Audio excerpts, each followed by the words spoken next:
2টা ডিম দিয়ে দিলাম, 2টা। নুডলসে নাকি ডিম বেশি খেতে তাদের ভালো লাগে।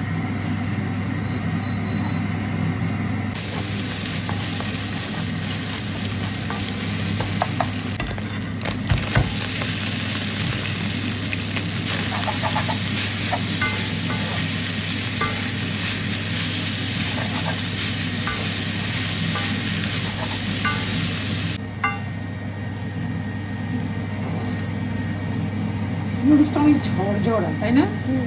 খেতেও কিন্তু ভালোই লাগে।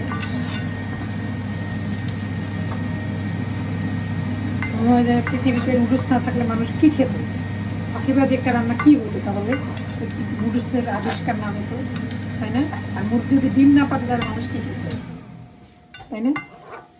যতই মুরগি মাংস, গরুর মাংস ভুনা করি না কেন, ডিম থাকতেই হবে। রেডি হয়ে গেছে ফাইনালি তাদের নুডলস রেডি। এই নুডলসটা অনেক ঝরঝরা হয়, আর কিন্তু পর্তুগালে যে মানে এখানকার যে নুডলসের প্যাকেটগুলো ওইটা এরকম হয় না, একটু ডিফারেন্ট, এটা টেস্টও আলাদা। এইটার টেস্টটা ভালো, অনেক ঝরঝরা হয়েছে। দেখেন, এবার দুজন এখন খাবে না, কেন?